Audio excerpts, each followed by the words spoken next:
PSG Fan TV, bonsoir à tous, bonsoir Miguel. Bonsoir Onip. Alors on était à 2 matchs près de cette invincibilité détenue par le FC Nantes. Malheureusement ça ne sera pas cette saison. Concrètement, je sais que nos GC Nice nous posent problème. Ouais.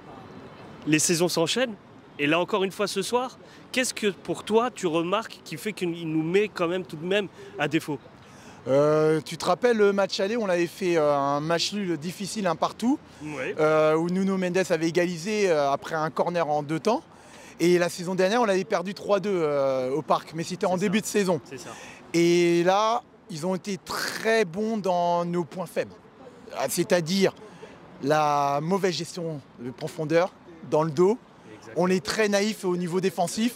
Il y a un défenseur qui se jette sur le premier but, Marquinhos, au lieu de regarder derrière lui que Sanson se projette. Le deuxième but, le centre est de qualité de Jonathan Klaus. On sait que Klaus est un excellent centreur, mais la passivité de Hakimi Marquinhos me pose problème. Et le troisième but, c'est un but qu'on prend très souvent, coup de pied arrêté, personne ne saute. Le défenseur niçois, je ne sais pas comment le prononcer, mais je le connais.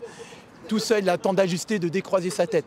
Ces 3 buts sont symptomatiques de nos lacunes défensives, notamment dans la mauvaise lecture de profondeur et mauvaise anticipation des actions, des passes qui peuvent nous gêner dans ce secteur-là. Alors la question que je me pose, parce que tu vois un peu tactiquement que ce que propose Luis Enrique, le bloc assez haut, Ouais, limite à la ligne médiane. exactement. Alors si tu me dis qu'il y a un problème de profondeur, est-ce qu'on a les joueurs adéquats pour cette tactique?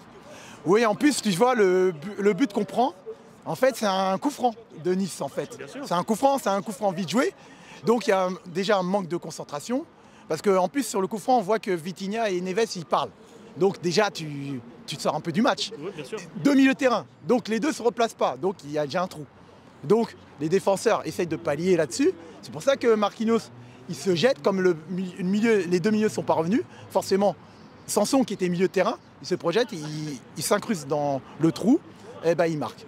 Alors pour toi, c'est juste un problème de placement ou de communication entre les Exact. joueurs. C'est pas les joueurs eux-mêmes, leur qualité Ouais, qui est remis en question. Parce que quand je réfléchis un peu, c'est là-dessus, quoi. Les 2 milieux, ils parlent, ils ne se replacent pas. Donc les défenseurs, comme je t'ai dit juste avant, ils essaient de combler l'espace. Eh ben, c'est trop tard. C'est trop tard. Exactement, comme tu l'as dit, quoi. Alors on a essayé de marquer ce soir et on a eu On a de marqué. nombreuses occasions, Ouais. dont un but avec une passe décisive de Ousmane Dembélé. Comment tu le vois un petit peu, cette ligne d'attaque qui a tout de même du mal, je trouve, ces Oui. derniers temps? Évidemment, hormis Désiré Doué, qui a marqué contre le Havre, Dembélé, ça fait 5 matchs qu'il ne marque pas. Bon, Vara, c'est depuis Aston Villa. Barcola, ça fait un moment aussi qu'il ne marque pas.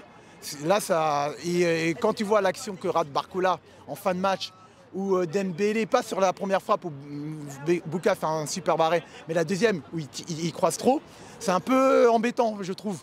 Parce que contre Arsenal, tu n'auras pas pléthore d'occasions. Il faudra être très efficace, très clinique, comme a fait justement Crystal Palace, parce que j'ai vu le match Arsenal-Crystal Palace.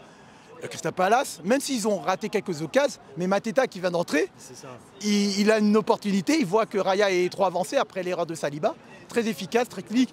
Ça va jouer sur l'efficacité dans les 2 surfaces contre Arsenal, que ce soit défensivement et surtout offensivement, parce que tu auras des munitions contre Arsenal. Arsenal, depuis la blessure de Gabriel, c'est beaucoup moins solide. Et même sur coup de pied arrêté, ils font des erreurs défensivement. Ok, un dernier mot justement sur ce match, est-ce que tu veux donner un pronostic?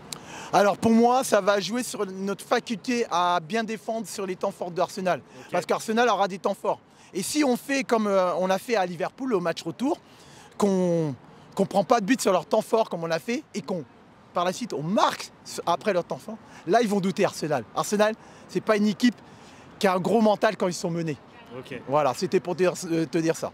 super Miguel. Bah, bonne soirée et allez Paris mardi.